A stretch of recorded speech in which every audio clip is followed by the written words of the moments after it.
Hello everyone, তোমার সবাই কেমন আছো? আশা করি ভালো আছো। দেখো আজকে সানডে। সানডে মানে স্পেশাল কিছু।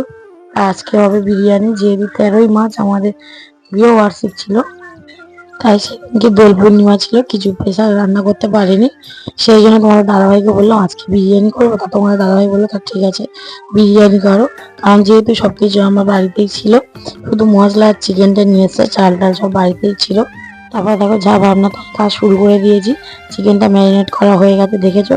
আর আগেকার বিরিয়ানি মশলা একটু ছিল, তাই তোমাদেরকে দেখাচ্ছি। তারপরে দেখো এদিকে ভাত বসিয়ে দিয়েছি, আর এদিকে সাদা তেল দিয়ে দিয়েছি। পেঁয়াজের বেরেস্তাটা করে নেবো। দেখো এদিকে বেরেস্তাটা ভেজে নিচ্ছি আস্তে আস্তে, কারণ জোরে দিলেও আবার পুড়ে যাওয়ার সম্ভাবনা বেশি। আর এদিকে ভাত হয়ে গেছে, ভাতটাও লাভিয়ে নেবো। আর অত বড় হাঁড়ি তোমাদের দাদাভাইকে আমি বলছিলাম একটু ভাতটা লাভিয়ে দিতে।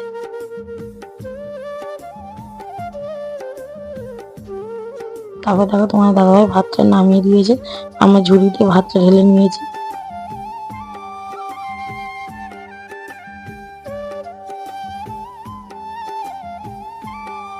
তারপরে দেখো বেরেস্তাটা ভাজা হয়ে গেছে, ওদিকে বসিয়ে দিয়েছি আলুগুলো ভাজলাম। আলু ভাজাটা দেখাতে পারলাম না। তারপরে দেখো চিকেনগুলো ভেজে নিচ্ছি। তারপরে দেখো এদিকে আদা রসুন পেস্ট করে নিয়েছি, সেটা আবার জল দিয়ে নিচ্ছি, কারণ আদা রসুনের রস দিয়ে করে নেবো। তারপরে দেখো এদিকে চিকেনটাও সিদ্ধ করতে দিয়েছি, আলুটাও সিদ্ধ হয়ে যাবে। আর ডিমটা হচ্ছে আমার শাশুড়ির জন্য, কারণ যেহেতু আগের ভিডিওতে বলেছি আমার শাশুড়ি মানে মাংস টাংস খায় না, সেই জন্য ওনার ডিম দিয়ে একটু বিরিয়ানি করে দেবো। কারণ আমার শাশুড়ি সত্যি বিরিয়ানি খেতে খুব পছন্দ করে। তারপরে দেখো দুধের সাথে আমি গোলাপ জল কেওড়া জল দিয়ে দিচ্ছি, মিঠা তো দিয়ে দেবো। এগুলো দিয়ে দুধটা একটু মিক্সড করে রেখে দেবো।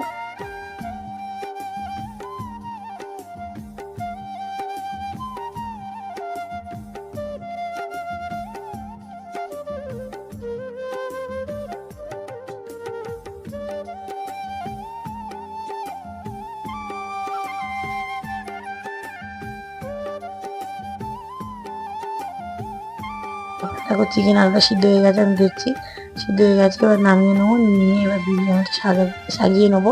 তারপর দেখো বিরিয়ানিটা সাজাতে বসে গেছি, কারণ যেহেতু তলায় আমি কলা পাতা দিই প্রতিবারে, যখনই বিরিয়ানি করি কলা পাতা দিই।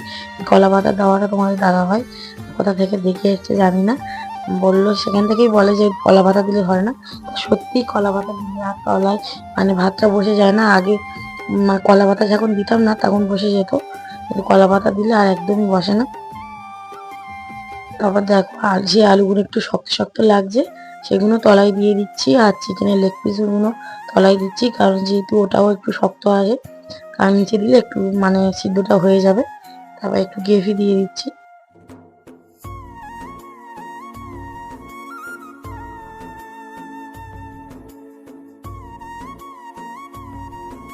তারপরে দেখো এদিকে ভাত দিয়ে দিচ্ছি। ভাতে একটু লবণ কম হয়েছিল, তারপরে একটু লবণ দিয়ে দিতে হচ্ছে। পেঁয়াজের বেরেস্তা দিয়ে দিলাম, বিরিয়ানি মশলা, আর ওই যে দুধে সবকিছু দেওয়া আছে সেই দুধটাও দিয়ে দিচ্ছি। তারপর সেম প্রসেসে ফের এটাও দিয়ে দিচ্ছি।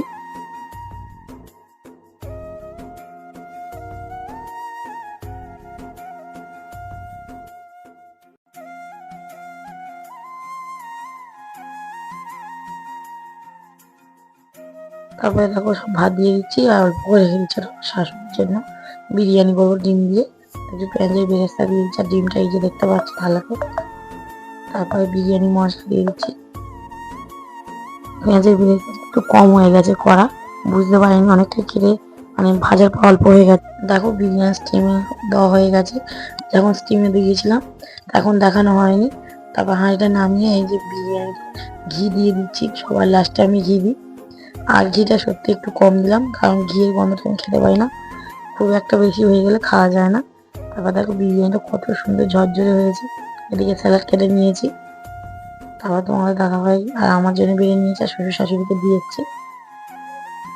দেখো তোমাদের দাদাভাই বিরিয়ানিটা খেয়ে কেমন রিভিউ দেয়। আর সত্যি বিরিয়ানিটা খুব সুন্দর হয়েছিল, পুরো একদম দোকানের মতো। আজকে ভিডিওটা এই পর্যন্ত। তোমরা কি কোথা থেকে দেখছো কমেন্টে জানিও। Tata bye.